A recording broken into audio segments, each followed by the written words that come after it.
दोस्तों, आदाब, नमस्कार, राम राम। आज मैं बात कर रहा हूँ सऊदी अरब में रहने वाले लड़के जिसका नाम रमेश मेघवाल बताया जा रहा है।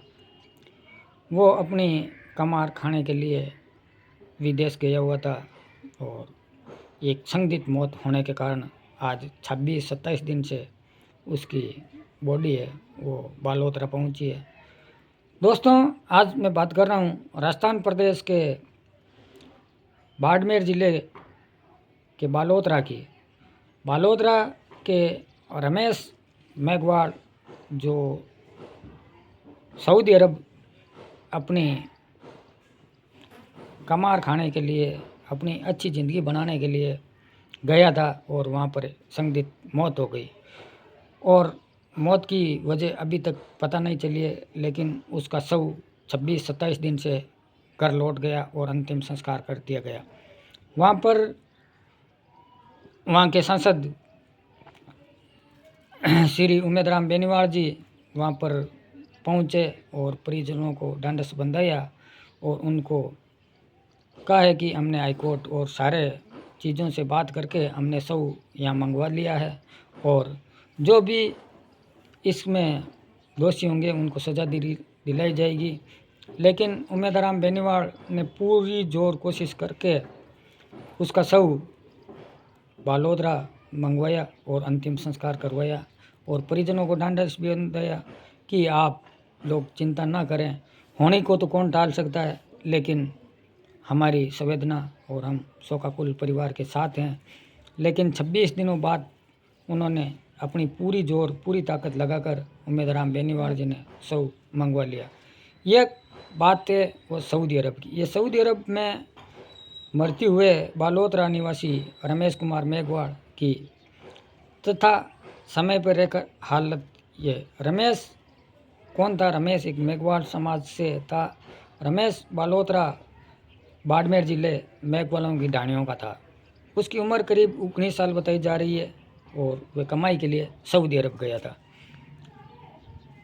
रमेश 13 नवंबर 2025 को सऊदी अरब में संदिग्ध मौत है। उसकी मौत जो 13 नवंबर को हुई थी और मौके पर स्थित अभी स्पष्ट नहीं हुई है, ये संदिग्ध मौत है या परिस्थितियाँ बताई जा रही है। शव लाने में देरी हुई।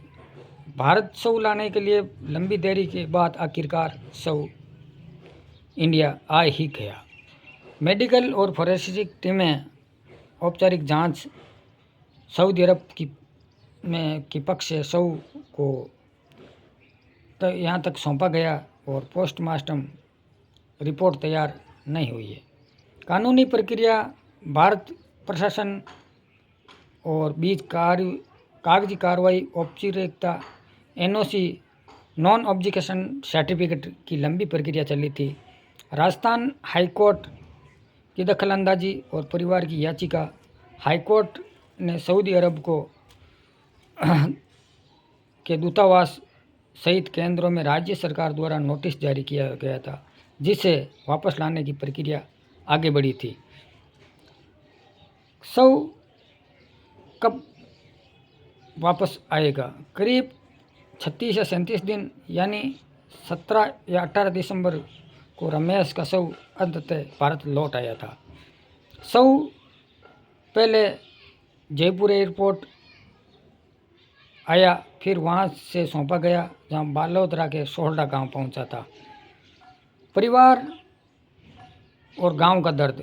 शव को लौटाने पर परिवार के गांव भारी भावनात्मक माहौल रहा था।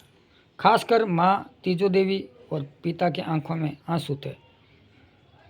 पोस्टमार्टम की आगे की जांच। परिवार को शव की हालत और मौत के कारण संदेह, इसलिए इन्होंने पोस्टमार्टम की जांच मांगी थी। हालांकि जोधपुर एमआई में पोस्टमार्टम नहीं हुआ, जिसे परिजन रात भर इंतजार करना पड़ा था। अब पोस्टमार्टम की मांग और मौत का सच का पता लगाने की कोशिश की जा रही है। साथ मामला सुर्खियों में रहा था। ये केस इसलिए चर्चा में है क्योंकि ये संदिग्ध परिस्थितियों में हुई मौत। शव लाने के लिए हफ्तों की देरी लग गई।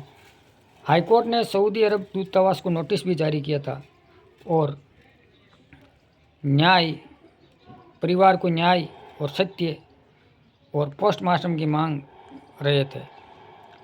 रमेश रुलानिया सिर्फ 19 वर्ष का था और उसको संदिग्ध ढंग से सऊदी अरब में मौत होने से इस कारण उसको सऊदी अरब के हॉस्पिटल में भर्ती कराया गया। और रमेश जो एक अपने कमार खाने के लिए, अपनी ज़िंदगी अच्छी गुजारने के लिए वहाँ गया था, लेकिन भगवान को और कुछ ही मंजूर था। आखिरकार उसकी हत्या हो गई।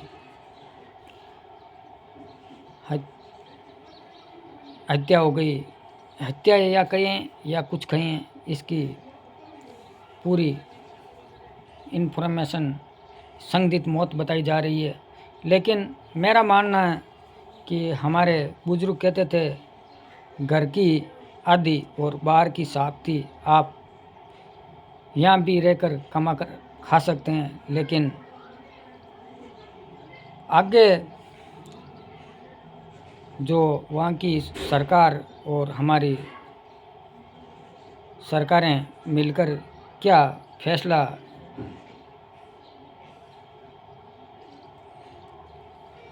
क्या करती है, अब आगे तो जब वहाँ की जांच आएगी और जांच आने पर ही पता चलेगा कि वहाँ क्या हुआ क्या नहीं हुआ। तो हमने ये कहानी आज तैयार की कि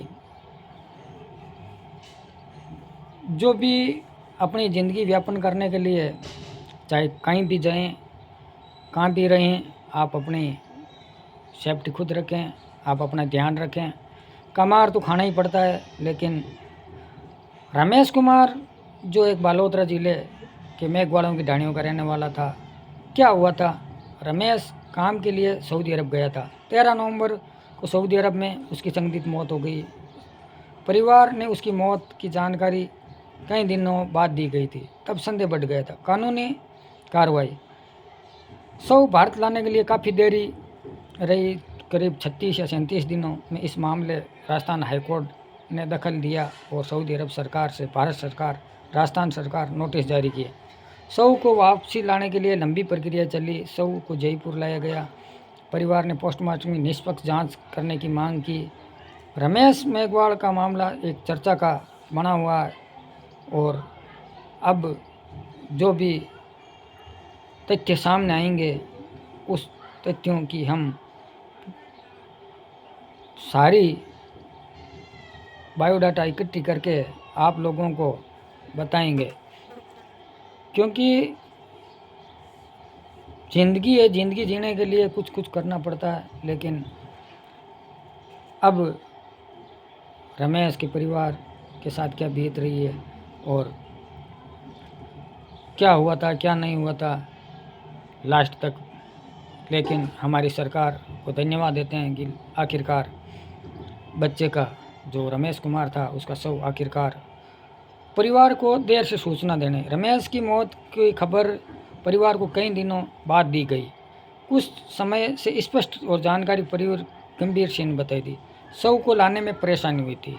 रमेश का शव भारत लाने के लिए करीब 36 या 37 दिन लग गए थे और हाईकोर्ट का मामला था। जब शव समय पर लाने तक नहीं आया तो मामला राजस्थान सरकार हाईकोर्ट तक पहुंचा था। हाईकोर्ट ने भारत सरकार, राजस्थान सरकार, सऊदी अरब के जुड़े अधिकारियों से भी बात की। शव भारत लाने के लिए काफ़ी संघर्ष के बाद जयपुर एयरपोर्ट लाया गया था, वहां से बालोतरा भेजा गया था। अंतिम संस्कार पोस्टमार्टम की सच्चाई सामने नहीं आती तब तक अंतिम संस्कार के लिए भी, लेकिन अंतिम संस्कार कर दिया गया था। रमेश एक की कहानी हज़ारों प्रवासी मजदूरों की तरह रोजगार की तलाश में विदेश जाकर अपनी ज़िंदगी जीना चाहते थे, लेकिन साथ ही घटना घट गई, जवाब परिवार को नहीं मिलता। अगर आप चाहें, मामला चर्चा बना था। बहुत ही कम उम्र में विदेश जाकर मौत की वजह साफ नहीं, शव लाने में असामान्य देरी, परिवार को न्याय का संघर्ष। परिवार को देर से सूचना देनी, अचानक मौत। 13 नवंबर को सऊदी अरब में रमेश की अचानक मौत हो गई थी और मौत की कोई स्पष्ट वजह परिवार को नहीं बताई गई थी। रमेश के साथ काम करने वालों ने साफ जानकारी नहीं दी थी। सऊदी अरब जाना, रमेश 6 महीने पहले सऊदी अरब गया था। परिवार की उम्मीदों के लिए पैसा इकट्ठा करके भेजेगा और हर हालत में घर की हालत बेहतर कर देगा। हाँ, कमार खाने के लिए जाते हैं वो लोग, अपने घर को अच्छा बनाने के लिए ही जाते हैं और अच्छी कमाई करना। और रमेश कुमार एक मेघवाल, राजस्थान, बालोतरा जिले मेघवालों की ढाणियों का रहने वाला था। एक गरीब परिवार से था।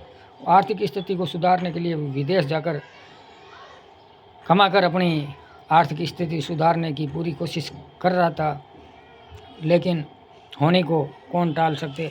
इसमें हमारे राजनेताओं ने भी बहुत ही अहम भूमिका निभाई। उन्होंने भी रमेश का शव भारत लाने के लिए पूरी जोर कोशिश करके आखिरकार शव भारत लाकर ही रहे।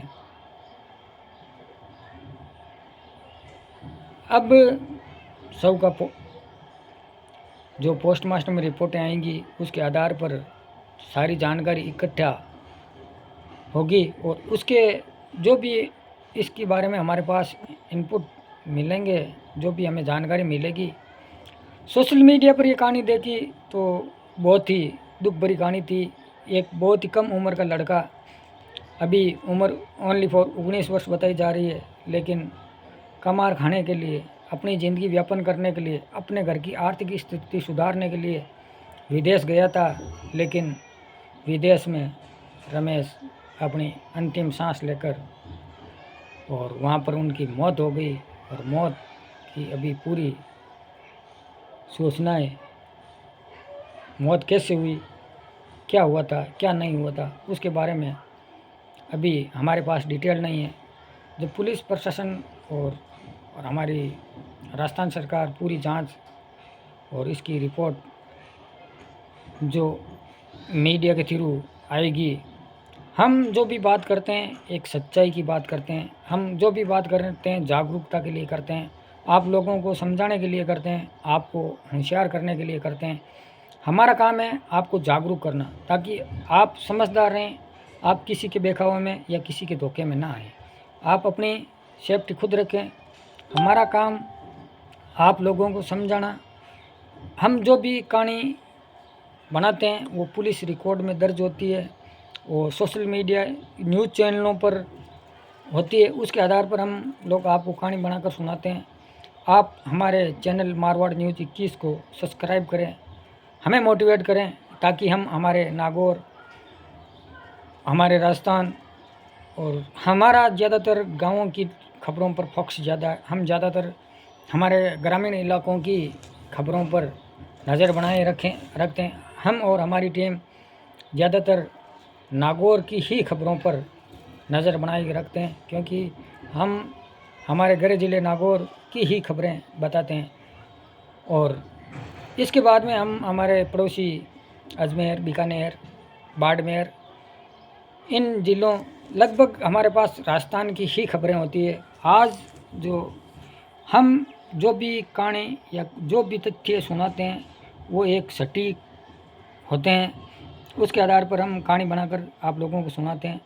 हमारा काम किसी व्यक्ति विशेष की भावना को ठेस पहुंचाना नहीं है, ना ही हमारा काम किसी समाज को ठेस पहुंचाना है। हम एक सच्चाई के साथ, एक नई कहानी के साथ रोज़ाना हाजिर होते हैं। आज की कहानी में बस इतना ही। जय हिंद, जय भारत।